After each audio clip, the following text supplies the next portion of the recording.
The year is 1768.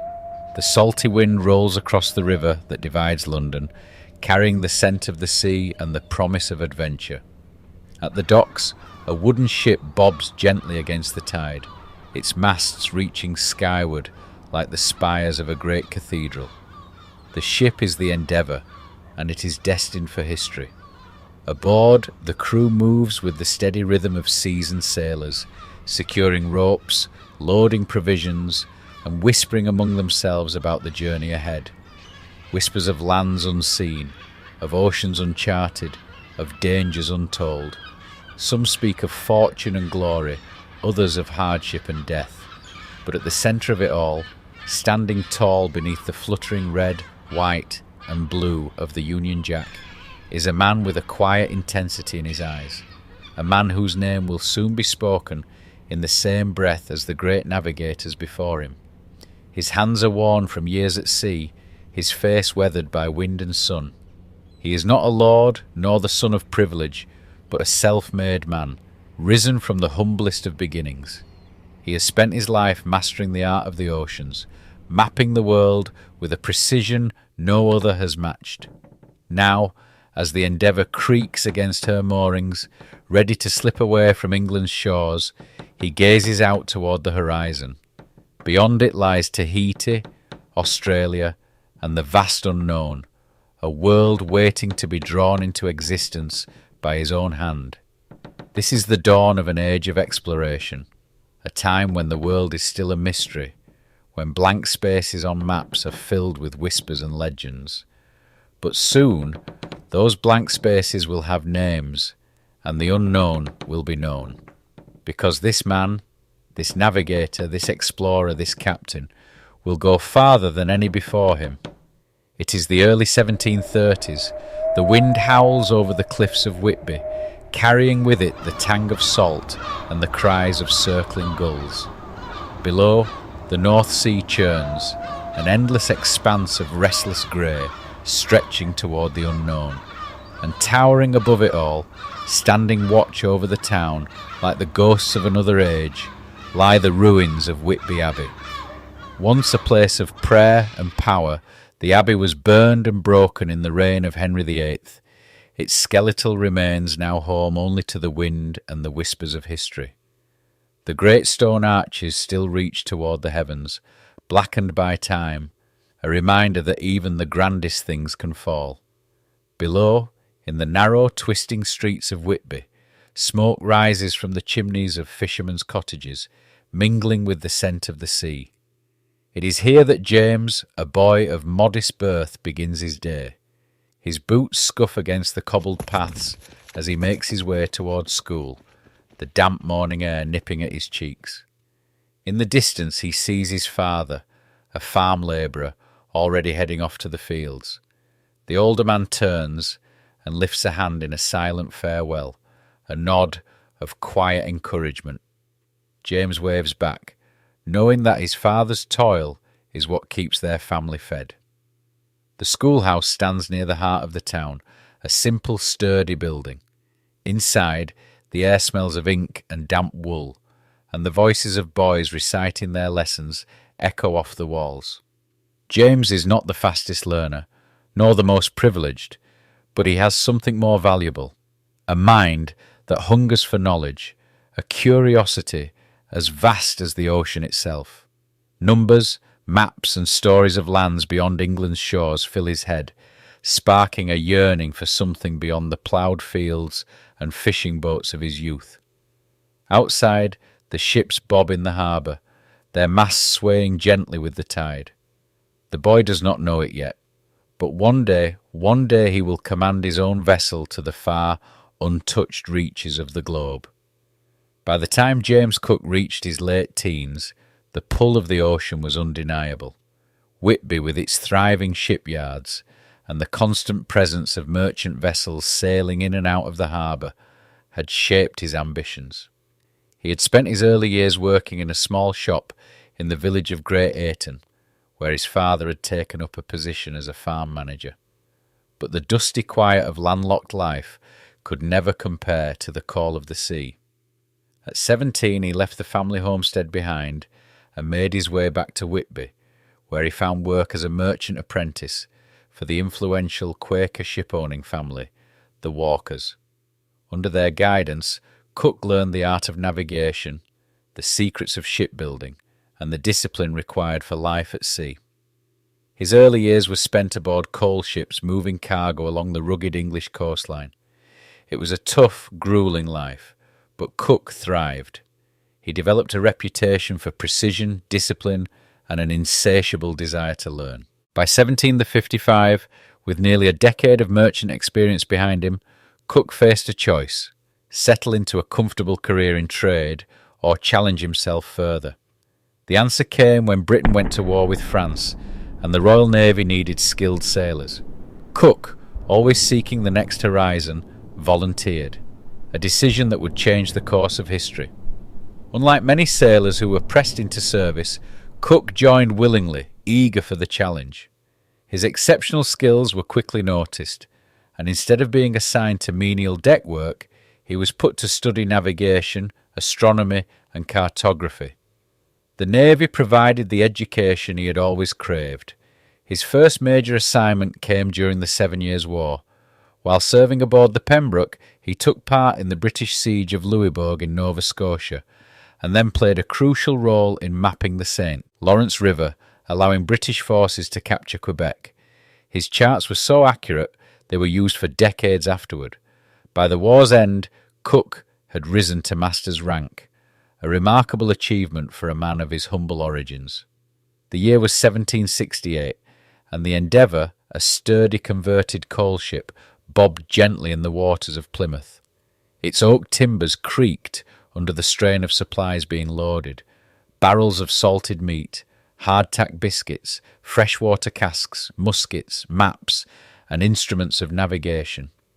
The scent of tar and seawater mixed with the sweat of dock workers, while the cries of seagulls echoed across the bustling harbour. Among the men gathered on deck, James Cook, a 40-year-old lieutenant in the Royal Navy, stands with his hands clasped behind his back, surveying his crew.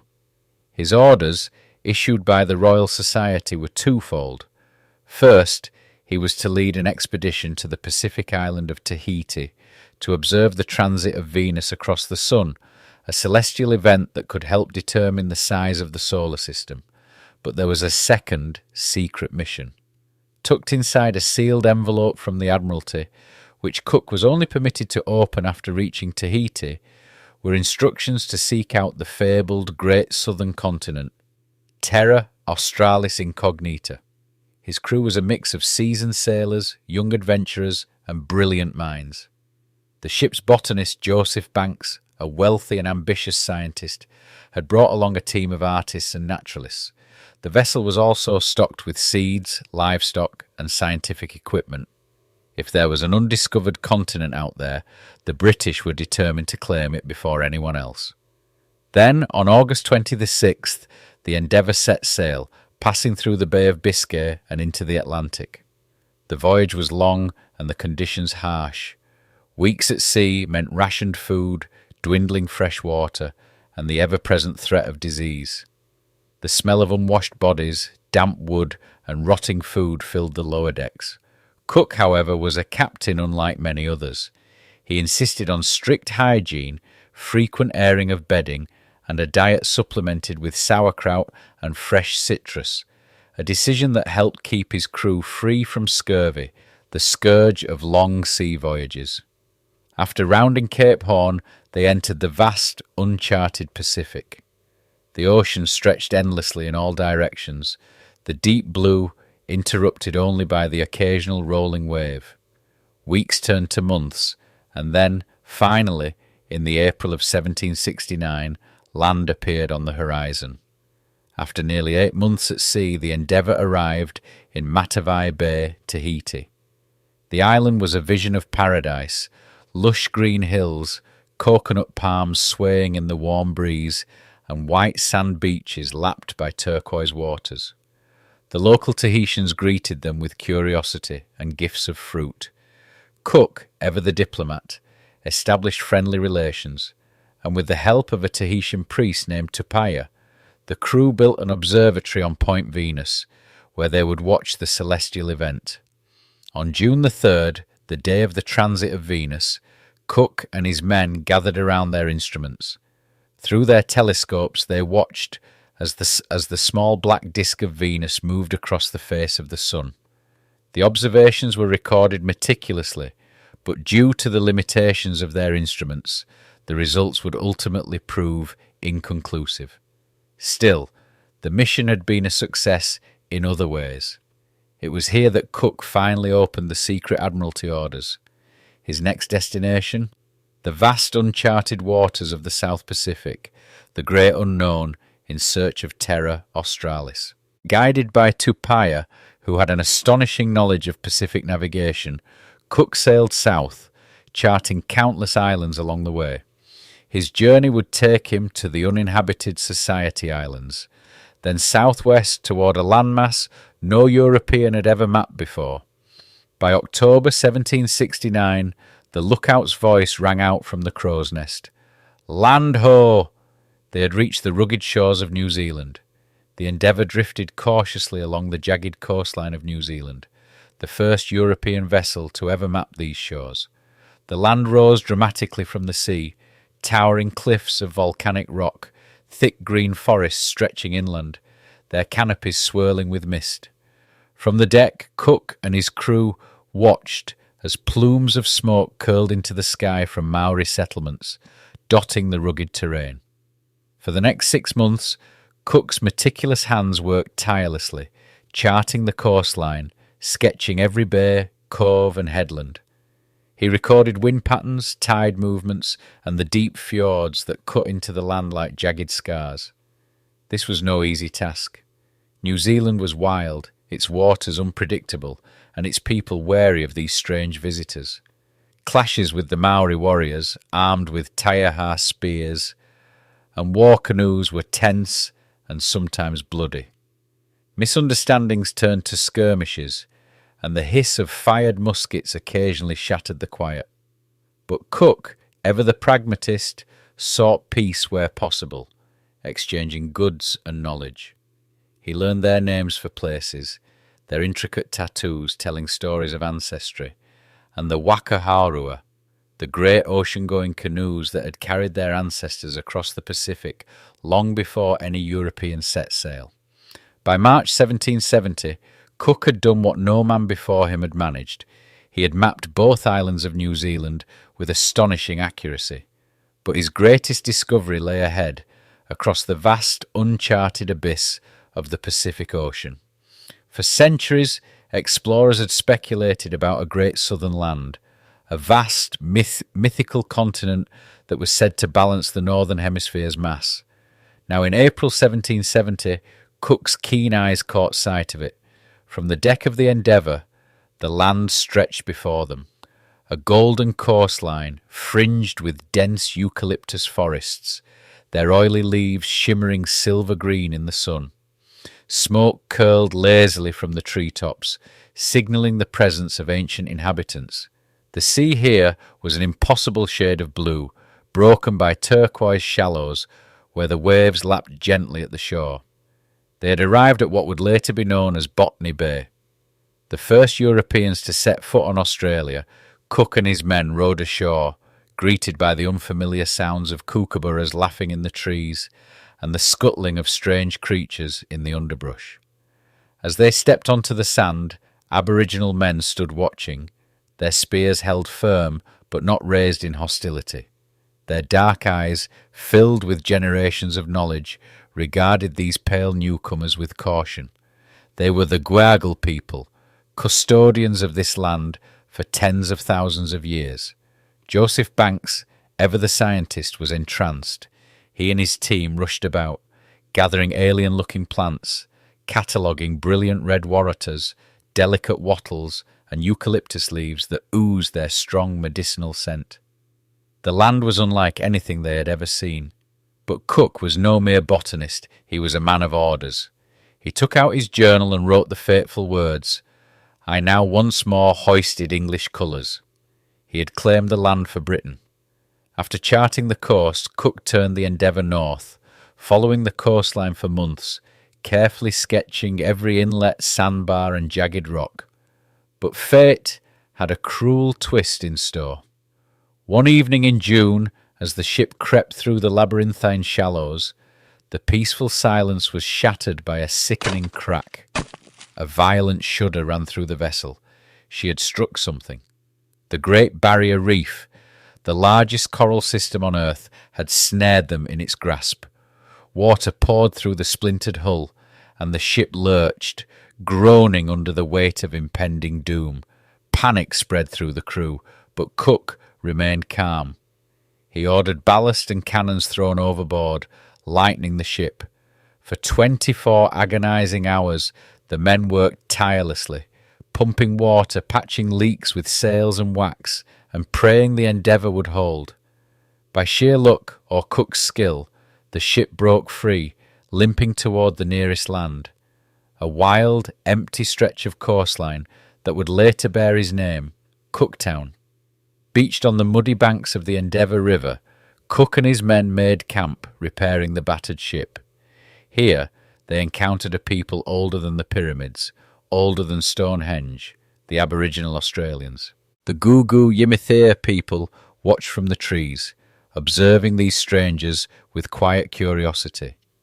Unlike the tense encounters in New Zealand, this meeting was more peaceful.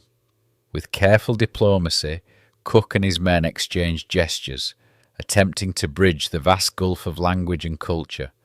It was here that the English first heard the word kangaroo. Banks and his naturalists, bewildered by the strange, leaping creatures, pointed and asked their hosts for a name. The response? Ganguru. For weeks Cook sketched the constellations above the southern land, recorded tides, animals and customs, and noted the remarkable way these people lived in harmony with their environment, a vast interconnected system of knowledge stretching back over 60,000 years. But repairs were complete, and Cook had more seas to sail. By August, the Endeavour once again cut through the waves, rounding the dangerous Cape York and planting a flag on Possession Island. With that, Cook declared the eastern landmass British territory, unaware of the seismic changes this claim would bring to its ancient custodians in the centuries to come. After 3 gruelling years at sea, James Cook and the Endeavour finally sailed into the Thames on July 12, 1771. London, always a city of movement and noise, seemed to pause in acknowledgement of the man who had redrawn the map of the world. Word had spread. Cook was no longer just another naval officer. He was a hero of the age, a navigator whose discoveries had confirmed the existence of lands only whispered about in speculation. The reception was tumultuous. The Royal Society, the seat of scientific learning in Britain, received Cook's painstakingly detailed charts with sheer amazement. Never before had a voyage returned with such extraordinarily precise maps, ones that would stand the test of time for centuries. New Zealand, Australia's eastern coastline, and the perilous reefs that had threatened them all had been laid out in exquisite scientific accuracy. London's scholars pored over them like sacred texts. Joseph Banks, ever the showman, revelled in the fame. His vast collection of botanical specimens, preserved animals, and sketches dazzled the public, igniting a craze for the exotic. Even King George III took great interest in their findings, seeing in Cook's discoveries not just scientific triumph, but the seeds of empire. Cook, however, was restless. For all he had achieved, one question remained unanswered. Was there a great southern continent beyond what he had charted? The old theory of terra australis incognita, a massive landmass thought to balance the globe, still lingered in the minds of geographers. If anyone could prove or disprove its existence, it was Cook. And so, after barely a year and a half in Britain, he was called upon once more. The mission? To sail farther south than any man had gone before. 1772, London. A city alive with clamouring voices and the smell of damp cobblestones as the Resolution and the Adventure prepare to set sail. The river, choked with merchant ships, carried the scent of tar and sea brine as the two vessels were loaded with hardtack, salted beef, dried peas, and barrels of fresh water. This was no ordinary voyage. This was a journey to the edge of the world. James Cook, standing at the prow, breathed in the familiar air of departure. He had barely had time to enjoy life ashore before he was once again setting sail into the unknown. But this was his calling. He would not rest until he had charted every hidden corner of the earth. On July 13th, the Resolution and Adventure slipped from their moorings and made for the Atlantic, their hulls slicing through the grey-green waters. Their mission was to push farther south than any man had gone before, to once and for all prove whether the legendary Terra Australis Incognita existed. The voyage began in warmth down the coast of Africa to Cape Town, where the ships resupplied under the shadow of Table Mountain, the air thick with the scent of roasting meats, fresh fruit, and spices from the Dutch market stalls. But once they left the Cape of Good Hope, the world changed. Southward they sailed into a realm of biting winds and endless grey. The farther they went, the more the sun seemed a ghost of itself, barely warming the decks. Soon, giant icebergs, some as tall as cathedrals, rose from the horizon like floating fortresses. The cold clawed at the men's bones, their breath turning to mist with every word. Ropes froze solid overnight, and sailors had to beat them with sticks just to make them usable. The sea churned in a constant state of fury, monstrous waves slamming against the wooden hulls. Salt spray froze to their beards, and the smell of damp wool and sweat mixed with the sharp tang of ice. Inside the ship the air was thick and stale. The lanterns flickered against frost-lined wooden walls, casting eerie shadows as men huddled together for warmth. Their diet dwindled: salted pork, weevil-ridden biscuits, and the dreaded sour sauerkraut meant to stave off scurvy. But Cook was relentless. Through the roaring 40s and the furious 50s they pressed south.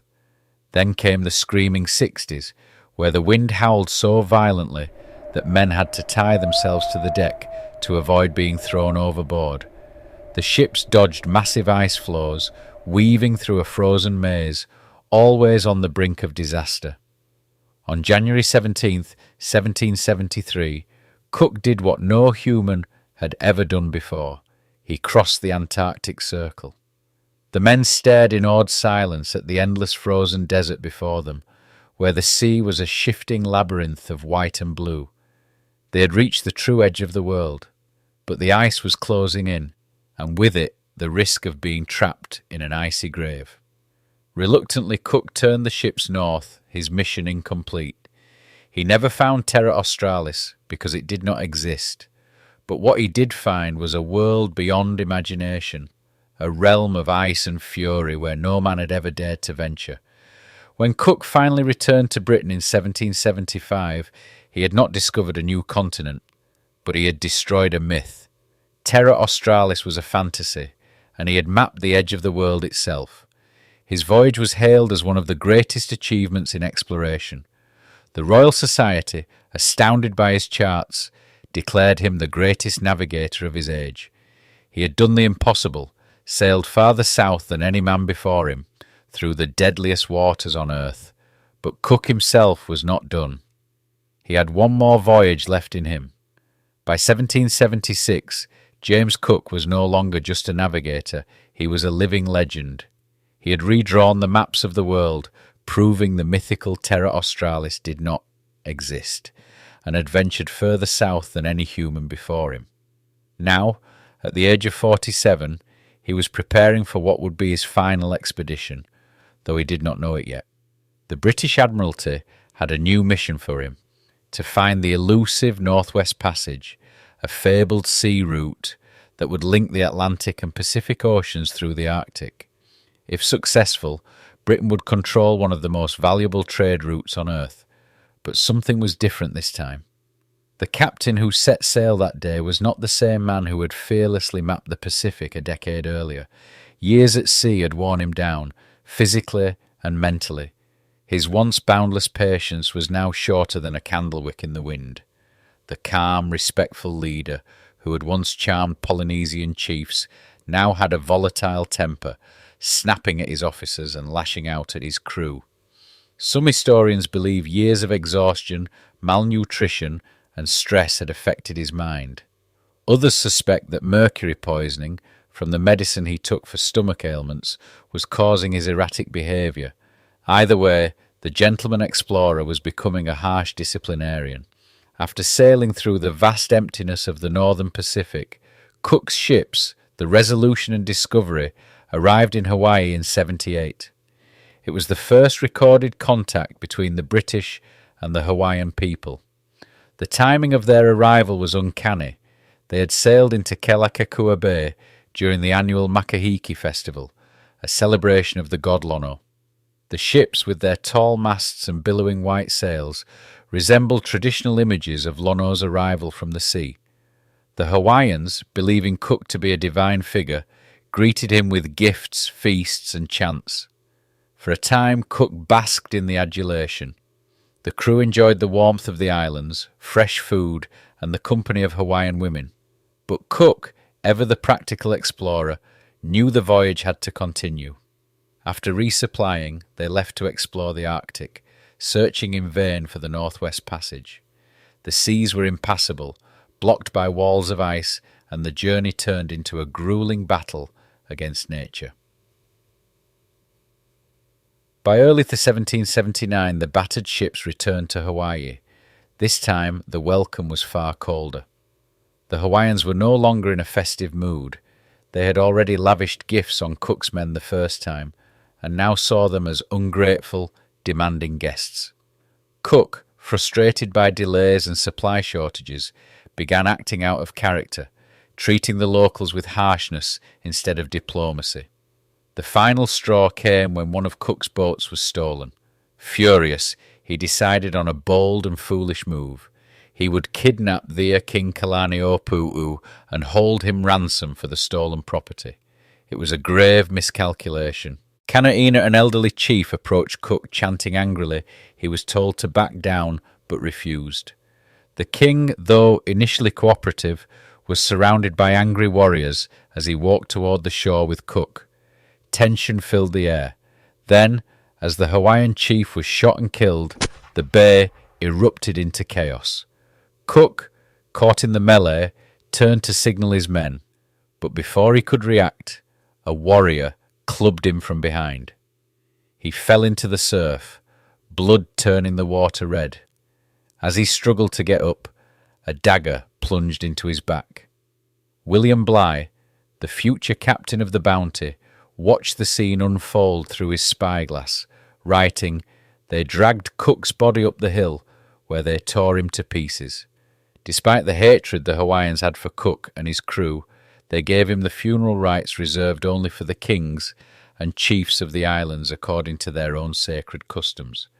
They believed in ritualistic defleshing, removing the soft tissue so the bones could be preserved as relics of power. The longer bones were kept as the islanders placed a high spiritual value on them. Cook's remains were boiled, stripped, and distributed among the chiefs. As part of the ritual, and in honour of Captain Cook, the heart was eaten by the 4 highest-ranking elders. His hands, feet, and skull were removed as ceremonial trophies. To his crew this was barbaric desecration, but to the Hawaiians it was a mark of deep respect, a ritual reserved for their greatest warriors and leaders. The man who had mapped half the world died on the shores of Kealakekua Bay, surrounded by the very people who had once worshipped him as a god. After 2 weeks, some of his remains were returned to the British, who buried them at sea. Cook's final voyage ended not with glory, but with tragedy. Yet his legacy was unshaken. He had charted the Pacific, mapped New Zealand and Australia, and pushed farther into the frozen south than any before him. His detailed logs, maps, and discoveries transformed European understanding of the world.